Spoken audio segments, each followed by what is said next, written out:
दोस्तों आज हमारे पास क्रोमा की 40 इंच की एलईडी बेसिकली जिसमें देखो फुल एचडी का पैनल लगा। ये बेसिकली कम्बो बोर्ड है जो फुल एचडी है।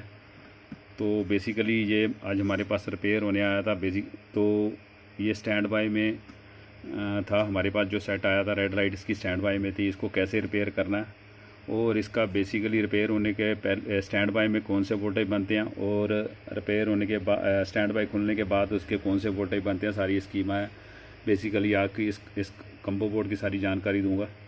क्योंकि इसमें सबसे पहले कोई भी कम्बो बोर्ड होगा तो ऐसी मैं आपको जानकारी दूंगा, बहुत इजी इसको रिपेयर भी कर सकते हो। कोई भी कम्बो बोर्ड को आप इस थ्योरी के साथ जब स्टडी करोगे तो बेसिकली ये बहुत आप इजी इसको रिपेयर भी कर सकते हो, किसी कम्बो बोर्ड को भी रिपेयर कर सकते हो।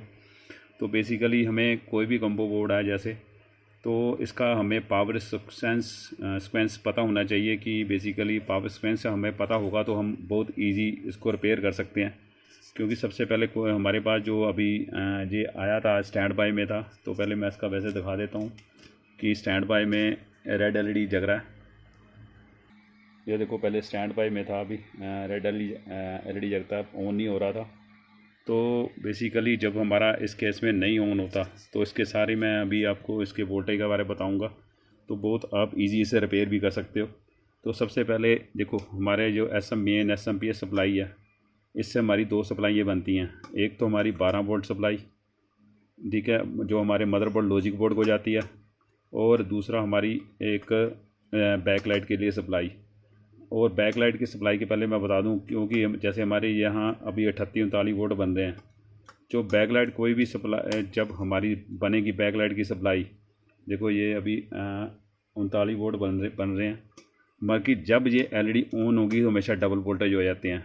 इसकी बैकलाइट की सप्लाई की आपने स्टडी करनी हो या अनुमान लगाना हो कि हमारी बैकलाइट की कितने वोल्टेज होने चाहिए किसी भी कम्बो बोर्ड में, जब आप देखो एलईडी ऑन करोगे तो हमारे बैकलाइट के 38-39 वोल्ट बन रहे हैं। जब एलईडी ऑन करोगे, ऑन होने के बाद हमारी बैकलाइट का लोड पता लग जाता है कि कितने वोल्ट हैं, यानी वो डबल हो जाते हैं हमेशा ही। ये सबसे ज़्यादा एक ज़रूरी, सबसे ज़्यादा इम्पोर्टेंट है इसमें देखने वाली बात।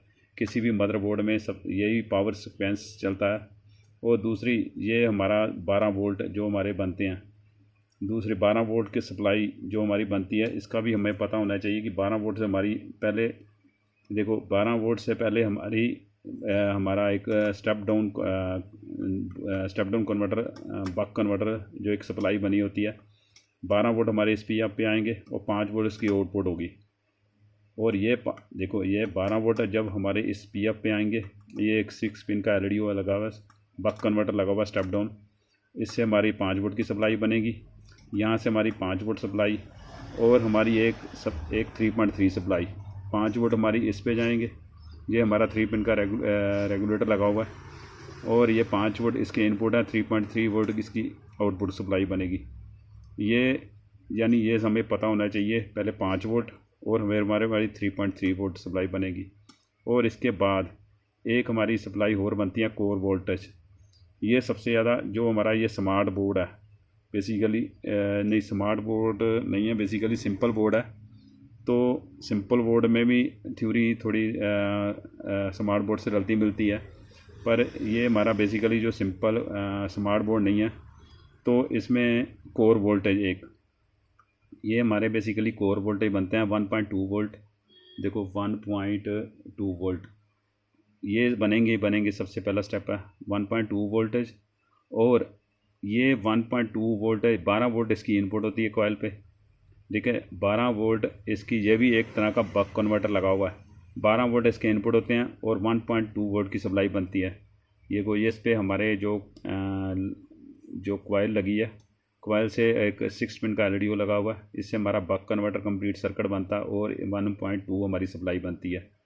यानी 12 वोल्ट से 5 वोल्ट और 12 वोल्ट इधर इनपुट, यहाँ से 1.2 स्पॉट सप्लाई, और यहाँ हमारी 3.3 वोल्ट की सप्लाई, 5 वोल्ट इसके इनपुट होंगे ये 3.3 वोल्ट की सप्लाई हमारी 8 नंबर पिन पे, जो फ्लैश आईसी है या मेमोरी आईसी है, ये इसकी 8 नंबर पिन पे और 7 नंबर पिन पे यानी 3.3 वोल्ट पहुँचते हैं।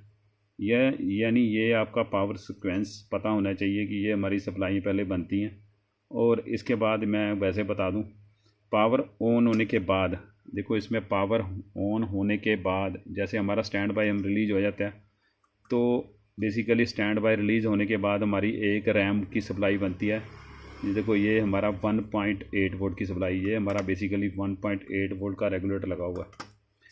ये सबसे ज़्यादा ज़रूरी है, क्योंकि हमारे पास जो आया था बेसिकली, जो ये इसमें मॉइस्चर था, इसको हल्का जिसन में साफ़ किया तो हमारा ये सेट ओके हो चुका हुआ है। तो मैं अभी आपको वैसे दिखा देता हूँ, स्टैंड बाय से ओपन हो गया हुआ है इस। तो बेसिकली ये देखो, इसकी बैक लाइट भी चल चुकी हुई है। तो बेसिकली ये 2 वोल्टेज बता रहा हूँ, देखो ये अभी ऑन हो गया हुआ है। इसके बाद 1.8 वोल्ट की सारी रैम की सप्लाई है बेसिकली ये हमारी बनती है। यानी ये कुछ वोल्टेज हैं, इसके बारे में पता होना चाहिए, क्योंकि ये वोल्टेज हैं सबसे ज़्यादा ज़रूरी है। कोई भी मदरबोर्ड ले लोगे तो ये सभी मदरबोर्ड में थ्योरी एक सी काम करती है, ये याद रखना। क्योंकि जो वोल्टेज मैंने बताए हैं, किसी में ये रेगुलेटर नहीं लगे होते, 1.2 वोल्ट और 3.3 वोल्ट का आईसी 1118 आईसी लगा होता है, या 1118 आईसी नहीं होगा तो या अलग अलग रेगुलेटर लगे होंगे, या 1.2 जैसे ये 1.2 वोल्ट का ये इन्होंने एक बक कन्वर्टर लाया हुआ और 3.3 वोल्ट का रेगुलेटर लाया हुआ। तो वैसे ये हमारा बेसिकली कार्ड का नंबर भी है CB56BH -Y43, ये Y42 भी आता है। तो बेसिकली ये फुल HD का वैसे पैनल लगा हुआ इसमें, पर ये जो पैनल है ये भी ध्यान से देखना, इस पैनल को इसकी ये पैनल बहुत इसकी कंप्लेंट भी है, क्योंकि जब आप पैनल इसको खोलना है, ये ध्यान से देखो, ये पैनल जब आपने खोलना बड़े ध्यान से खोलना है, क्योंकि ये पैनल खोलते खोलते इसमें इसकी सबसे ज़्यादा की लाइन आ जाती है हॉरिजॉन्टल, क्योंकि इसकी कफ की इतनी कंप्लेंट है। तो तभी मैं आपको इसके पैनल के बारे में बता दिया कि वो कहीं ये ज़्यादा खोलते खोलते ज़्यादा क्या होता है, इसमें हॉरिजॉन्टल लाइन आ जाती है इसके जो इस पैनल में। ये पैनल देख लो इसकी, यानी इसकी मैं जो फ़ोटो दिखा रहा हूँ आपको, तो ये पैनल की इतनी कंप्लेंट है इस पैनल की। तो ये जब हम बैक लाइट चेंज करते हैं तब हमारी ये कंप्लेंट खड़ी हो जाती है, पर इसको खोलते टाइम ध्यान रखना आपने। ये फुल HD का पैनल है बेसिकली। तो बेसिकली ये हमारा जो आज LED आया था, इस केस में सारे मैंने आपको वोल्टेज भी बता दिए मैं। तो कभी आपको रिपेयर करना हो तो इसको आप देख के बहुत इजी रिपेयर कर सकते हो। ओके, थैंक यू दोस्तों।